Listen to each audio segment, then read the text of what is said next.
Reading is sexy. Information is power. Chapter 1, we are reading today of the 7 Great Lies of Network Marketing. Can you see that? There you go. Get your free copy at the link below. Follow along or just listen to my sweet, sonorous voice. Lie number 1 of the 7 Great Lies of Network Marketing. Lie number 1, everyone is your prospect. As I was compiling this list, says Ann Sieg, I was trying to think of which lie was the worst. Which one was the absolute most detrimental to a business?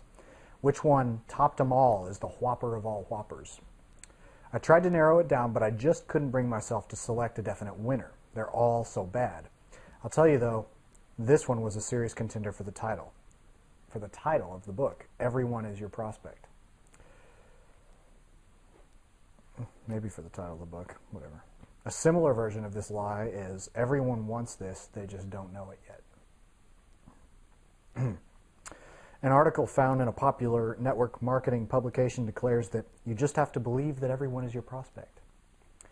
This insane belief has led to such ridiculous practices as the 3-foot rule and the when in doubt, blurt it out technique.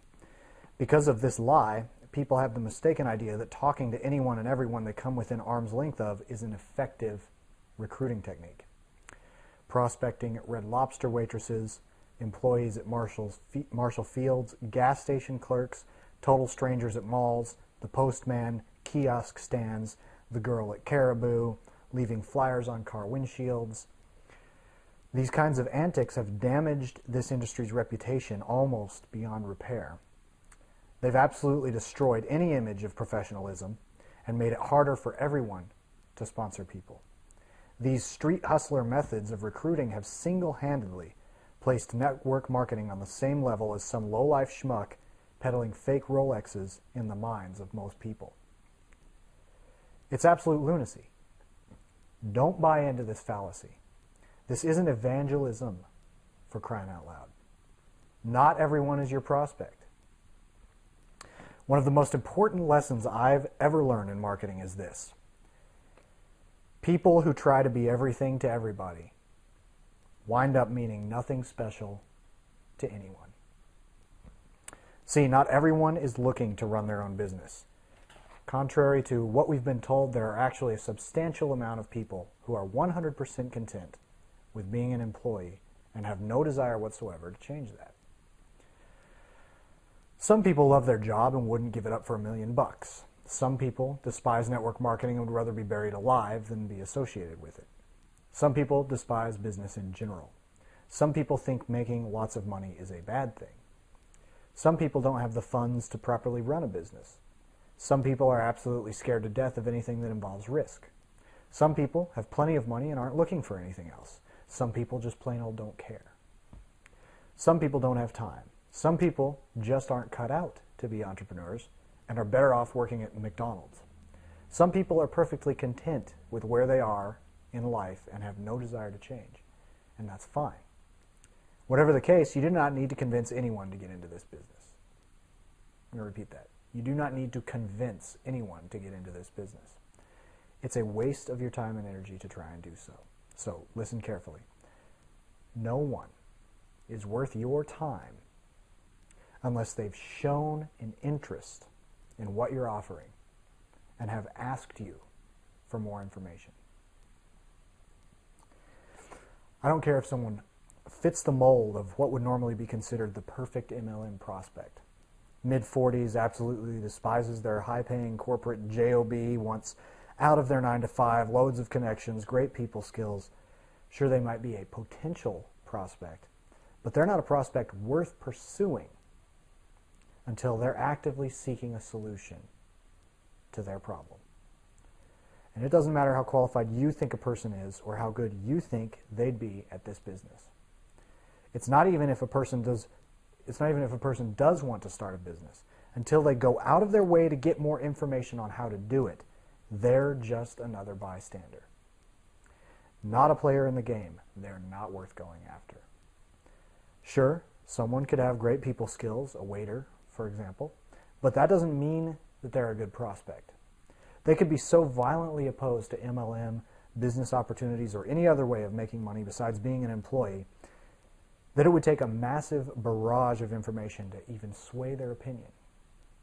If someone has a strong belief about something, it can take years to reverse that. It's not a good use of your time to try and convince someone who disagrees with your way of thinking. As a business owner, your job is not to make a convert out of anyone. Your job is to get the maximum results possible for your time and effort. And that means talking with people who are, for the most part, already on the same page as you. Well, why not at least prospect them and find out? For one, as stated above, it gives this industry a tacky second-rate image. And secondly, it's a horrible first impression to your prospect, because you've just shown them exactly how you do business, soliciting total strangers. And no one wants to be a part of that. You see, MLM uplines love to tout the fact that these marketing tactics, the 3-foot rule, etc., don't require any money and therefore are perfect for the average person who doesn't have a whole lot of extra cash. Here's what they fail to tell you. Second-rate advertising methods lead to second-rate results. When you market this way, it shows your prospect that you are the type of business person who isn't professional or successful enough to invest in some respectable marketing methods. It immediately projects a cheap, rinky-dink image. Who wants to work with a person who advertises their business like that? Think about it. Do dentists or doctors go around trying to prospect every single person they cross paths with? Hey there, got any built-up plaque you want me to take a look at? Even if you do happen to hit on someone who has a business mindset, they're not likely to take you seriously. Why? Because who finds who first is very important. When you go headhunting and chase your prospect, the whole operation is doomed to failure because you are viewed as a nuisance. When they find you and seek you out, you're viewed as an expert. Positioning makes all the difference in the world. I remember this one appointment I had with my son's friend's mom. She was adamantly opposed to multi-level marketing. The whole appointment with her was about as pleasant as giving blood. I don't know why I even bothered doing it. Oh, wait, I do know why. Because everyone's a prospect. Anyway, towards the end of our lovely time together, I had given up trying to give a good presentation, and I said, "So what's your single biggest objection to network marketing?" She immediately replied, "Taking advantage of friends and family." I don't know why, but it was at that point during that appointment that I realized how much I truly hated sitting down at someone's kitchen table and going through my little flip chart, and I realized that I completely agreed with her. I used to get so excited about it. For a very long time, I believed that network marketing was the cure to financial cancer, and it was my job to spread the good news throughout the land. Maybe you've thought that yourself, and maybe you still do. But what finally hit me, after I began feverishly studying anything about marketing I could get my hands on, was this: why make it harder on yourself than you have to? Why expend valuable time and energy trying to force-feed your opportunity down the throat of someone who's entirely indifferent? Why do that when there are millions of people who actually do want to start their own business? Millions. The ones who warrant your attention are the ones who take the initiative and go out of their way to find out how to do it. These people are prospects. These people you can help. Another problem with this mentality that really started to wear on me is if everyone's a prospect, that means you have to constantly be on the prowl. Anytime you first meet somebody, you're always looking for that in, the in that will allow you to bring up your opportunity. And you know what I'm talking about, don't you? Wouldn't it be nice to not have to worry about that? To hold a conversation without thinking of ways to recruit them in the back of your mind?